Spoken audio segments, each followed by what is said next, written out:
Hey, welcome everyone. Today I'm just going to go through the back end of Manychat, show you guys a little bit of what it looks like, and then I'm also going to go through some of the growth tools so you kind of know what they are and how you can actually grow your subscriber base with Manychat. So that's just a really quick overview. If you have any questions, put them in the comments below, and then I'll go through and answer them as we go through this. But let me just share my screen with you, and we will go right into it. So here is the back end. Actually, I'm just going to go through a free account that I have set up here so you guys can see what it looks like right when you log in.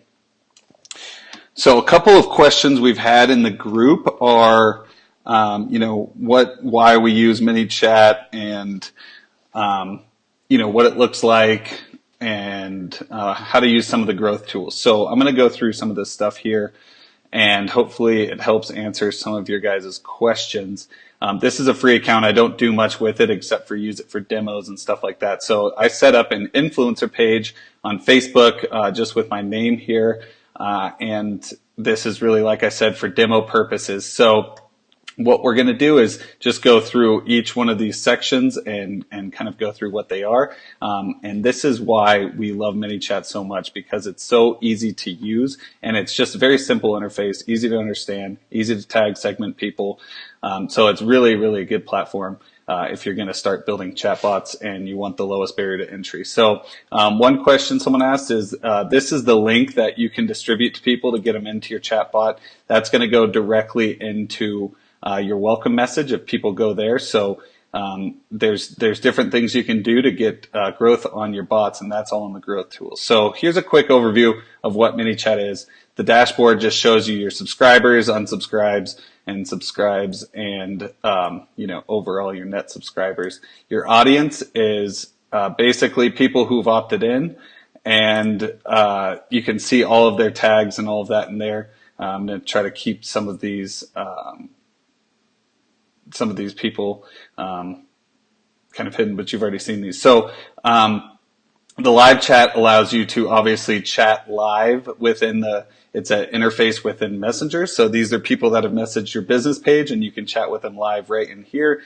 You can open and close the conversations depending on what they're asking. So the growth tools are really what people seem to have some confusion about, but these are the way that you build your subscribers. So let's just click new growth tool on here, or actually I'll go in, since this is a free count, you only have 4 in here.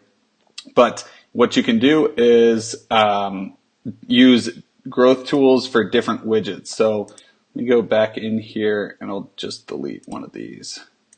And then I'll show you what it looks like when you set a new one up. So you click up here, new growth tool. And then these are all the options you have. So this is a bar on your website. This is a slide in, a modal pop-up, a whole page takeover. And if you click on any of these, you can see what they look like over here. So this is a full page. This is not the one I wanted. So let's actually, there's look at the other ones. There's the buttons that you can embed on a page. So if you have an opt-in form and you want to send people straight into Messenger, you can just do that with the button. You can do the same thing with a box, and then there's landing pages as well. The really good growth tools, I'm going to go back here and just show you the ones we mainly use. And you come in here, and these are the main ones that we use. So there's the Messenger ref URL, which is a URL you can send people into different flows from, which is the messaging that you set up for the users coming into a specific sequence.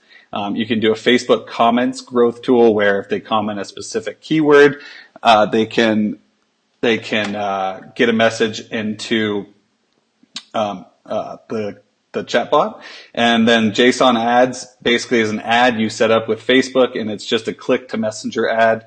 There's the Facebook Messenger code, so you can scan the code and that'll send you directly into Messenger as well. And then there's the customer chat growth tool. This is basically something you can put on your website if you want people to interact with you live. So that's a quick overview of all the growth tools. again, that was really quick. So if you have any questions on those, happy to answer those in the comments. Broadcasts are basically what you can do as just blasting out to all of your current subscribers, or you can do it to a segment of your subscribers. You can schedule them out, or you can just do a broadcast straight away. Auto posting is basically what you can set up a feed, like if you have YouTube videos that you do weekly, you can have that sent out to your subscribers every time you add a new YouTube video, or if you have new blog posts, you can add RSS feeds and stuff like that in here.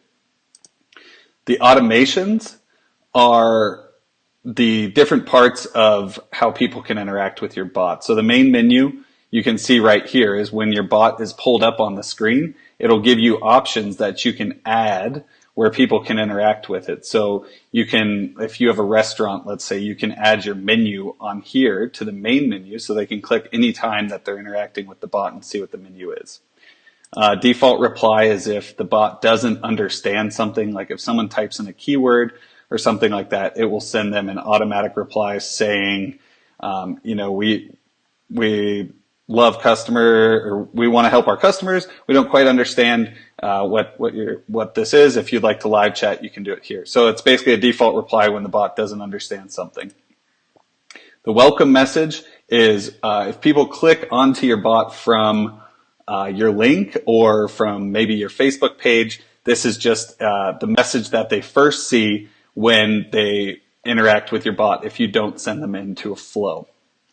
Keywords are pretty straightforward. You can set up different keywords to do different actions. So these are obviously the main keywords that they have set up is if you click start, obviously you get subscribed to the bot, and then you can send them into a sequence. If they type stop or unsubscribe, they get unsubscribed from the bot. And then sequences are very similar to like an email sequence. So you can send them a number of messages just right off the bat that kind of introduce them to the bot and what the bot does. And then you can send them educational messages or promotion or other kinds of messages to get them more indoctrinated into your bot, and then send them into maybe a promotion at the end. So that's what the sequences do there. It's very similar to setting up an email sequence, and you can update all of these with the time when you want to send them. If you want to send in between specific times, you can send them on specific days. All that kind of stuff is customizable in there. So the flows are where you set up all of your different messaging workflows. So if you had a keyword set up that subscribes them to the bot, you can send them into a flow from there. So this is the flow builder. So what we can do is add another message into this flow if we want to do that. Or we can tag them and send them into a sequence. We can basically set up different flows for different objectives that your bot might have. So you can set up flows for all of your different content that you have. It's just a way to keep everything organized, so you know where people are at in different sequences and which flows are working. You can A/B split test different flows to see if it works better to say certain things. So that's all in the flows. It's basically a content organization folder, and you can kind of see everything all in one place. Settings are the settings for your bot. Sometimes when the bot isn't working correctly, you need to come in here and refresh the permissions, just make sure it's updated with Facebook. And then this is where you can also clone bots. So if you set up a full bot, you can clone that. Like let's say you have a restaurant client, for example, and you want to use the same promotion or flow that you've used for a specific restaurant client, but it'll work for another. You can clone the actual whole bot over to another page. You can do the live chat permissions in here and see which messages start a conversation, all that kind of stuff. You can manage notifications in here.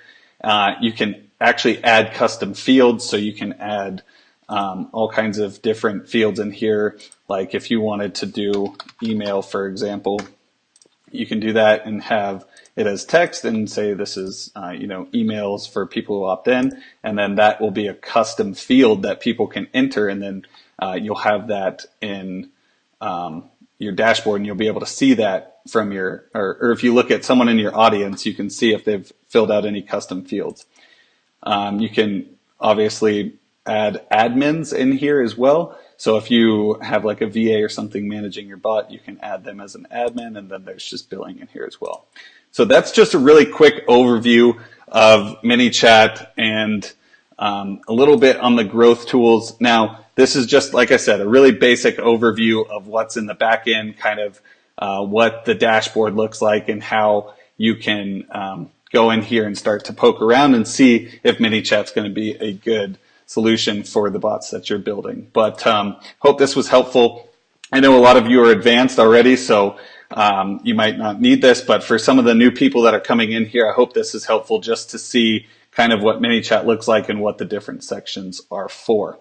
If you guys have any questions, go ahead and let me know in the comments, and I'll answer those in there. But thank you guys for taking a look, and hopefully we can continue to provide some value for you. If you have any questions, just put them in here in the group, and we'll look forward to talking to you. Thanks a lot.